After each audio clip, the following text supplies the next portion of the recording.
Well, you join me today in Bangladesh, and I'm in the far eastern part of the country, in Cox's Bazaar, a 125 kilometre long slither of beach running close to the border with Myanmar, which is to the south.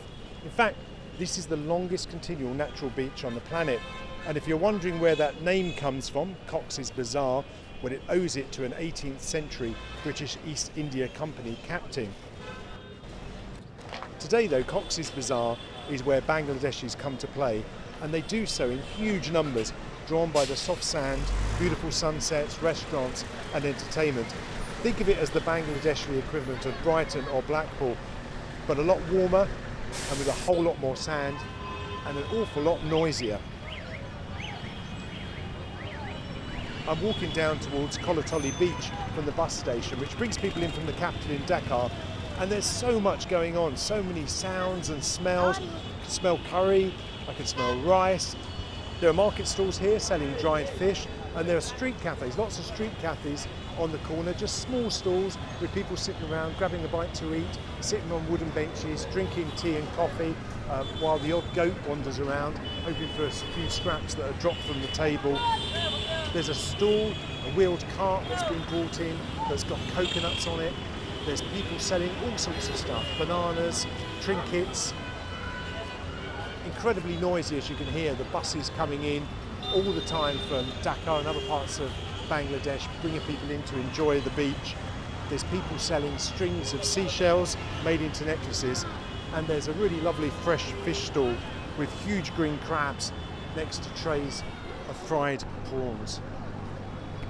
Bangladesh is a busy and a crowded place. 163 million people crammed into the space the size of England and Wales. It's one of the most densely populated places on the planet. Okay, I've come further down the road now, and I can see the beach ahead. There are a few stalls selling things that actually would be quite familiar with people back home. Straw hats, sunglasses, inflatable footballs. Right, let's get down onto the sand, because the man I'm planning to meet should be around here somewhere, but this beach is so vast and it's so crowded, there are so many people, it might be a bit difficult to find him. His name is MTS Ahmed, and he's lived in Cox's Bazaar all his life. He used to work for a big corporation, but 5 years ago he decided it was time to take a different path in life and dedicate his life to tackling one of Bangladesh's biggest problems, drowning. You know, it's estimated here in Bangladesh that 40 children drown every single day in rivers, in ponds, in canals, and at sea beaches like this one at Cox's Bazaar. And Imtiaz is one of many people who's working to turn around that shocking statistic and do everything they can to save everyone. Hello, Imtiaz. Hi there. Hello. Hi. I found you. It's a busy beach, isn't it, down here? Yeah, it's busy. Lots of tourists come, and also lots of local people come today. It's very busy. Yeah, it's incredible, isn't it? Because the sand stretches both sides for as far as the eye can see. You can't see where the beach ends.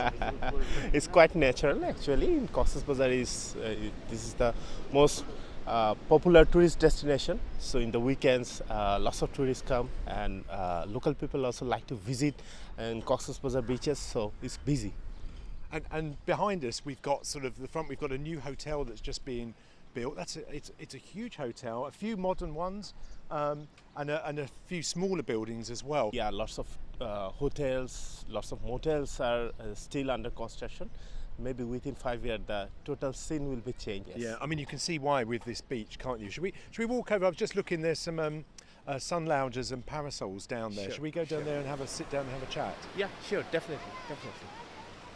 Well, we're now sat down on the sun loungers, and it looks like. Are we talking about low tide? I mean, we can hear the sea and some big breakers, coming in there. But is this low tide? Because it's a long way out. Actually, high tide just started. Maybe within 2.5 hours, tide will come in. And what's it like living in a place like this? It's extraordinary, isn't it? Well, yes, it is like living in paradise. It's calm, cool. Is this where everyone dreams of coming to one day? Yes, they do, because there are not many places to visit in Bangladesh actually, and people like to come with their friends, with their family. Lots of festivals I think it's difficult for people back home to get an idea of the numbers of people that come down here, but this beach can get incredibly crowded, hardly any place to sort of even move through the crowds. You've lived here all your life, haven't you? Have you got a family here? I have wife, 2 kids. My wife working as a teacher in a college. My kids, both of my kids going to the school. So yes. How old are your children?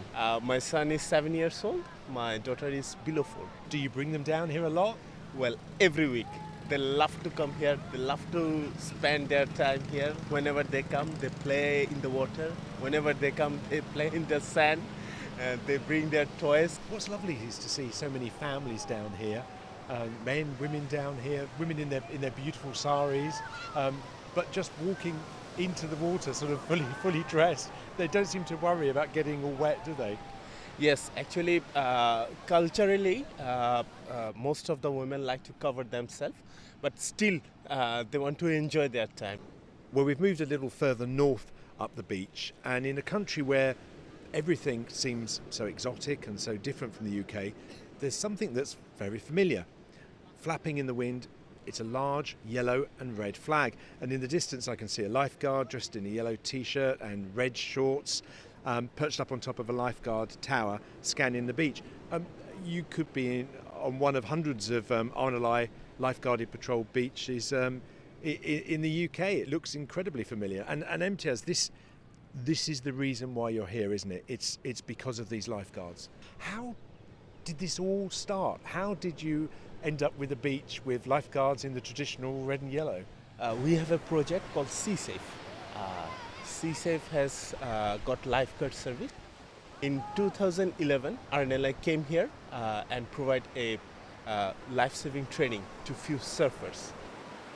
So we've got a situation here at Cox's Bazaar where we've got a group of surfers who enjoy coming down the beach, they enjoy surfing, but they see people drown on a regular basis. They're able to save some of them, but they're not able to save all of them.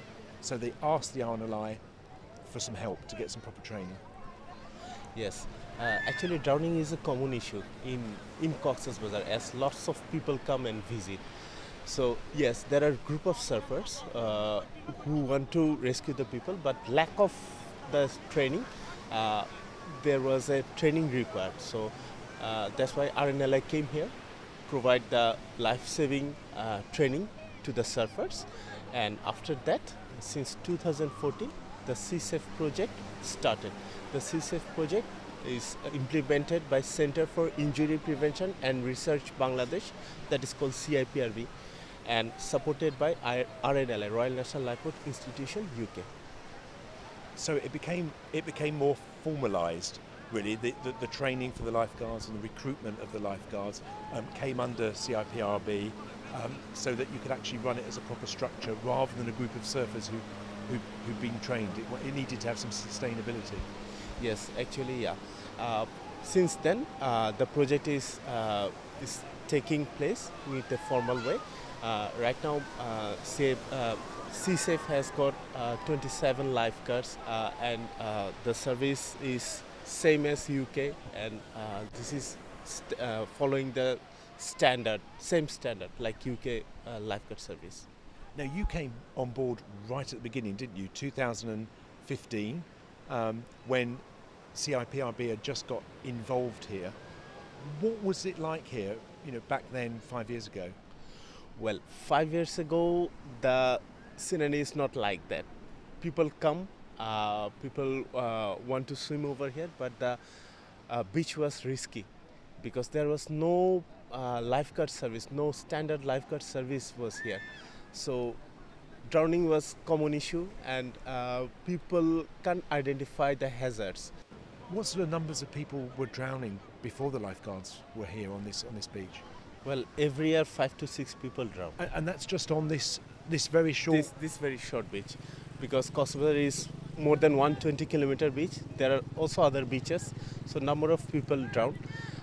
With this service, actually only 3 beaches we are covering, and since we start our journey, the drowning rate is under control, and under the red and yellow flag, there is no drowning. So the 3 lifeguarded beaches you've got here are about 1 kilometre each, so 3 3 kilometres. Yes. And you're saying that before this service was here, 5 or 6 people were drowning just on that 3 kilometre stretch every year. Yes, that's true.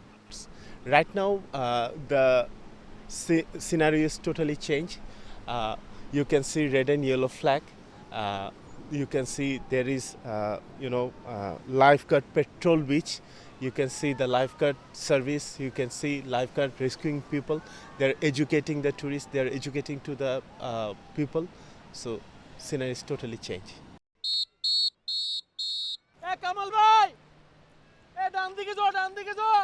Yeah, we could hear a whistle just going off then. That's from one of your lifeguards, isn't it? I can see Yes. them just walking along the shore.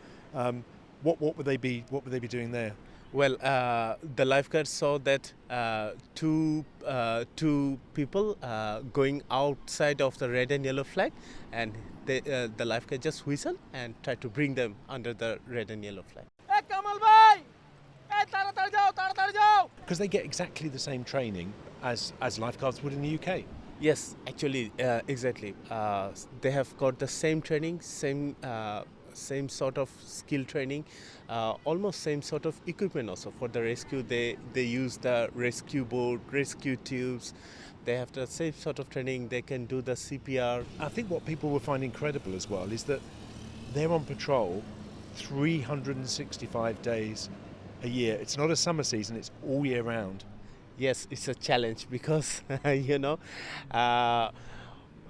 lots of tourists come. Actually, lots of people come to the beach. So we have to run our service for 365 days. Because they've got a lot to deal with, haven't they? Because there's the more traditional beaches just up north from us, where people are running into the water. But they've also got people selling, with huge inflatables that you can hire, sort of old lorry tyres that have been blown up and brightly painted, and they keep them on sticks, and people come along and hire them and go out into the water. And we know how dangerous they can be. Yes, actually, inflatables are one of the main reason of drowning, because people think that, especially who can't swim, they think this is the safest way, for the swimming. But actually, this is one of the dangerous thing to use, because Bazaar is a sandy beach. Rip current is a common issue. So whenever they use the inflatable, if the offshore wind came, or they caught by rip current, they become off balance and they get drowned. We heard behind us there's some quad bikes that people are going on. There was a jet ski just out on the water a second ago, and lots of traders and things coming around selling things, some of them children as well, and all of these people you've got to protect. Every week we also provide weekly refresher training. Sometimes we provide the training to the beach boys, we provide the training to the photographers, we provide training to the other people who ran the inflatable, so that whenever they see anyone struggling, they can go and help. Yeah, so these are the people that are on the beach. People live on this beach, don't they? It's quite sad to see that there's some children down here who obviously live on the beach, on and around the beach. They're quite poor, but they're here all the time. Yes, they're here all the time. So that's why we try to provide them the skill, the training, proper training. And you've had examples where your lifeguards have actually been children that have been down here selling teas and coffees, and eventually they've trained up as lifeguards and they're able to support themselves. Well, yeah. Whenever these children saw a lifeguard, they want to be a lifeguard. They are real life heroes. So they treat as a real life hero, the ideal in their life. Actually, the value of the project is saving life and changing life. It is not saving life, we are also changing lives. One of those who has seen their life change is Hassan. He's been coming here since he was 5. By 13, he joined the Cox's Bazaar surfers and witnessed people drowning firsthand. Now, he's a lifeguard. Like a few times I see people drown in the years. Actually, the tourists who come from Dhaka, they don't know how to swim, and they don't have no idea about beach, how to swim, and who is the hazards are. So they usually get drowned because they go far and they don't see the channel, and they don't see the deep water, and they get drowned. And you saw this as a surfer. How regularly did it happen? Many people go a little bit far, and I swim with my surfboard. I give my surfboard and hold. I tell them, please hold this surfboard, and you will survive, and I will take you to the shore. Like it's happened many times, but not die. And you managed to save them. Yeah. Even before you were trained as a lifeguard. Yeah. Yes, that's happened. Then Is the main problem that they can't swim? As you said, they don't understand the currents. they are not a strong swimmer. Even they a little bit swim, but they are not a strong swimmer to fight with the current, and they get scared into the water. So you were saving lives before you became a lifeguard. Yes. But now do you feel much more capable Yes. doing that because of the training that you've got? Because before, when I was not trained, I can only understand, because as a surfer I can only understand how far people go. The trainer teach us to go talk to them, show them the hazard, single them to not to go far, communication with them, and show them what is the hazard. So you have to point out those hazards to people when they arrive. Yeah, what we do now after lifeguard, what we do now, people go far and we give whistle to them not to go far, and they understand whistle, why they are giving whistle. Now is dangerous, a strong current, and if you go deep, if you don't know how to swim, if you go deep, then you will get problems.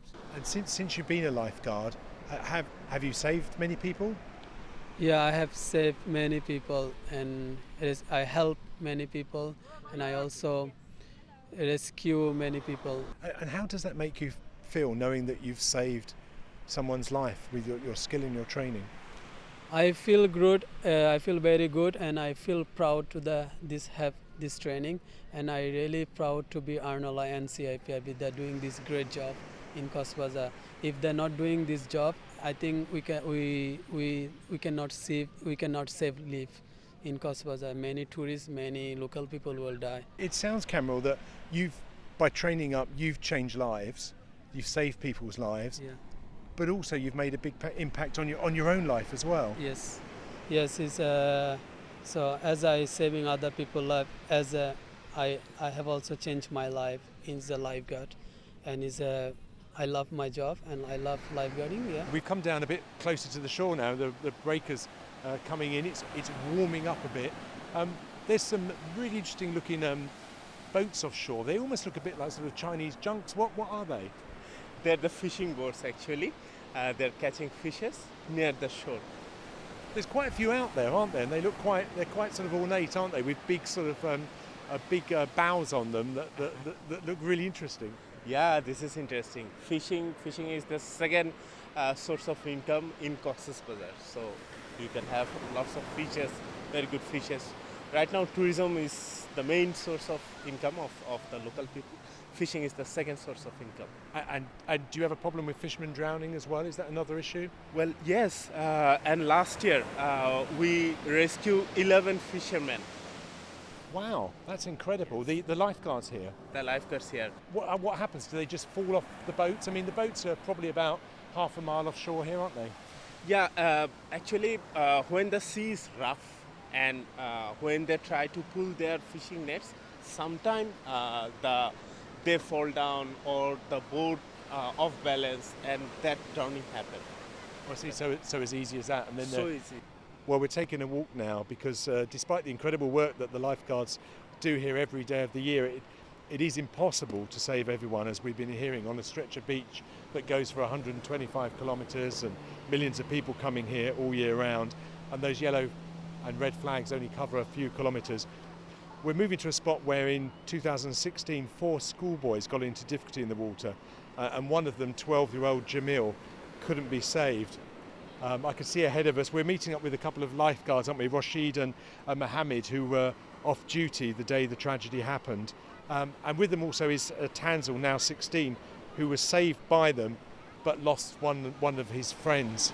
আমরা সবাই বন্ধুরা মিলে টিউবে করে গোসল করতেছিলাম তখন Four of them, him, Tanzil himself, and 3 other friends, including Jamal. 4 of them hired a inflatable here and went into the water. Suddenly a wave came and they fall from that inflatable, And after few minutes, they realized that Jamal was not there with them. Then he saw lifeguard here. Lifeguard rescued him, and lifeguards were searching for Jamal, but they couldn't find Jamal. After 7 days, Jamal's dead body was found. You said there were 3 of them left in the water. Could any of those 3 swim? একজন সাঁতার জানতো তা একজন একজন সাঁতার জানার কারণে One of his friend can swim, and he was trying to save or hold all the other friends. Did Tanzel think that he was going to drown? Did he think he was going to end up like Jamil? তোমার কি মনে হয়েছিল যে সেই সময় যে তুমি জামালের মতো তুমিও মরে যেতে পারতা, তুমিও ভেসে যেতে পারতা? অবশ্যই তুমি কি ভয় পেয়ে গেছিলে ওরকম? ভয় পেয়েছি Yes, he was really scared, and he thought at that time he could drown like Jamal. Can they describe what the scene was like when they arrived to find the 3 boys in the water, with one who could swim, desperately trying to hold up the other 2, including Tanzel, who couldn't swim? এরা একটা tube নিয়ে গোসল করতেছিল 4 জন। তো প্রথমে আমরা তাদের They saw one boy was trying to swim, and two other children is holding him. 3 of them just floating, but they are having water and they are struggling. And then immediately they went for the rescue. And then one of them saying that there is another one. The name of the children is Jamal. He was not found. And then they start searching Jamal. After 1 and 2 hours, they couldn't find Jamal, and then they decided to go back. If they hadn't have been there, what do you think would have happened? ওনাদের ডিউটিটা আসলে শেষ হয়ে গেছিল। If they couldn't come back on that day, particular day, maybe 3 of them could drown like Jamal. How did it feel, Rashid, to know that you'd saved 2, potentially 3 lives? Hearing Tanzel say that if you hadn't have turned up, they would probably have drowned. ওই দিন বলতে গেলে কি আমার duty শেষ হয়ে গেছে, যে আমি শুনলাম যে কেউ বিপদে পড়ে আছে, হয়তো আমি Well, he was happy one way that they came back and saved at least 3 lives. But still, he's sad that they couldn't save Jamal. Still, 1 life lost. Doing amazing work here, but you can't save everyone, it seems.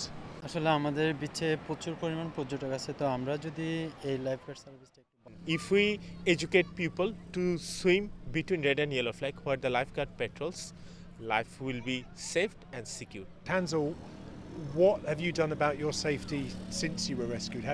Have you learned to swim?